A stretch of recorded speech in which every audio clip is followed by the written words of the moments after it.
първите издания на Подигото от Иван Вазов. В предговора към петото юбилейно издание на български на романа Подигото, патриархът на българската литература Иван Вазов пише няколко трогателни изречения. Стоя пред петото издание на Подигото, искам да кажа две думи, отдавна жадувани да бъдат казани.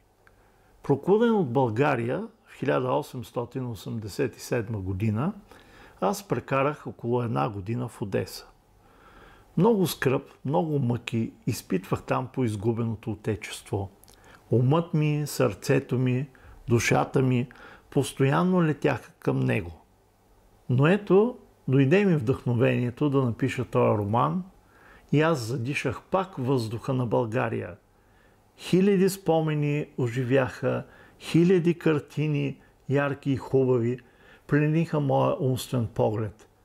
Картини от бурния живот на отечеството през априлското въстание. О, видения, как ослаждахте душата ми! О, съдбоносни дни, какви трепети пробуждахте в нея! Аз забравих мъките на изгнанието.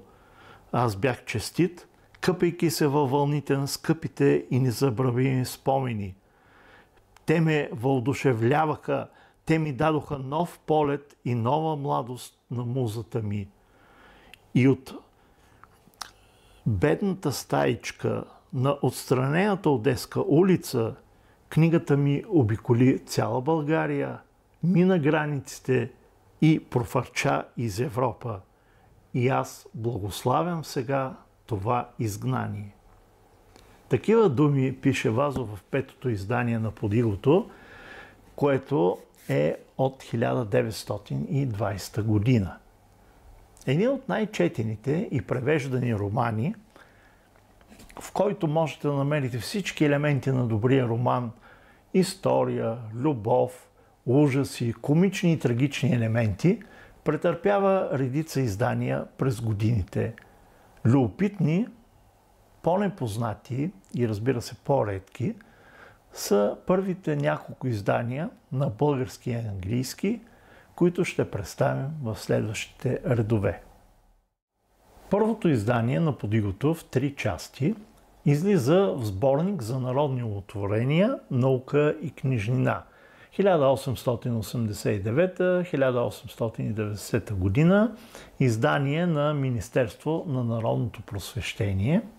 Списанието е под редакцията на професор Иван Шишманов. Именно Шишманов окуражава Вазов да издаде първата част на ръкописа, писан по време на изгнанието на писателя в Одеса, и да довърши романа. Вазов, който тогава страда от очебол, диктува на брат си Борис Вазов текста и така завършва романа. След това Вазов извършва известни съкращения и редакции. През 1894 година се появява и първото издание като книга на английски език на издателство Уилям Хайнеман и на български език на издателство Тодор Чипев. Английският превод е и първият превод на романа на чужд език. Преведен от Уилям Морфил, професор по руски език в Великобритания, който е създал лекционен курс по български език в Оксфордския университет и е написал първата граматика на български език на английски. В предговора към първото английско издание литературният критик Едмонд Гос описва Подигото като един от най-добрите романи, който Източна Европа е изпратила на Запад. Романът е издаден повторно на английски през 1912 година.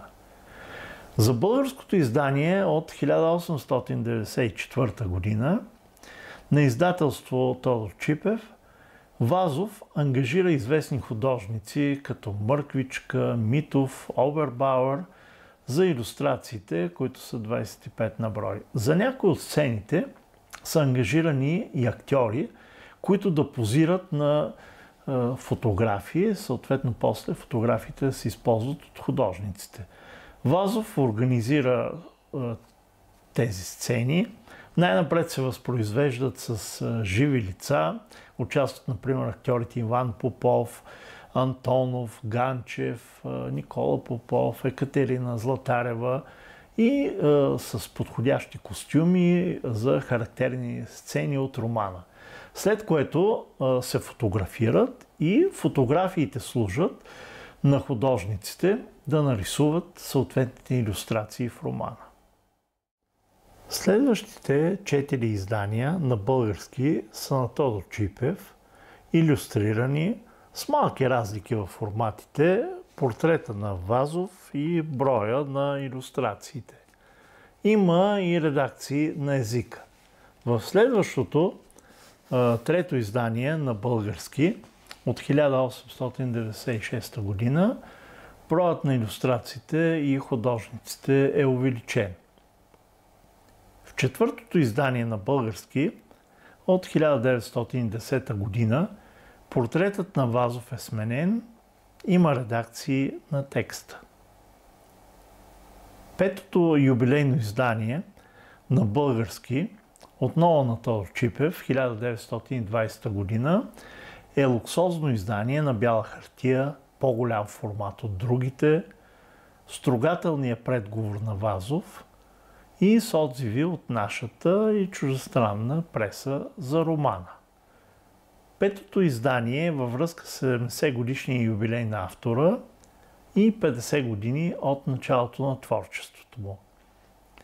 Въпреки даденото му звание през 1920 година от парламента народен поет, почетното членство в БАН и други високи отличия, Иван Вазов е огорчен от разрухата след Първата световна война, крахът на идеала за обединение на България и Македония и дори не желая честванията на годишнината му да минават шумно. През следващите години нарастват и критиките към Вазов от страна на модернистите, като Гео Милев, към традиционализма и вазовщината в театъра. Но въпреки това, юбилеят е отпразнуван подобаващо, дори царят минава с автомобила си ритуално пред къщата на поета на улица Раковски. На улицата се е струпал народ, Вазов му маха от балкона си.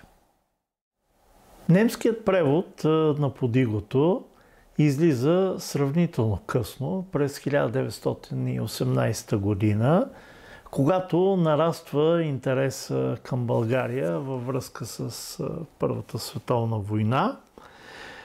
Всъщност това са две книжки, излиза в две части, в така наречената библиотека българска литература на един така българин, който прави издателство в Германия, който издава превежда редица български книги, доктор Иван Парлапанов. И съответно превода е на доктор Атанас Димитров от Градец. Много интересна историята така и на двамата, как от така, особено Атанас Димитров от едно бедно така българче, успява да направи докторантура в Германия, успява да преведе Подигото и разбира се, след това има и други преводи на немски на Подигото. И ако някой все още не е прочел Подигото или се е насилил да прочете като ученик само съкратената версия на романа, нека го разгърне и се пренесе в къщата на чорбаджи Марко и живота на българите в навечерието на освобождението.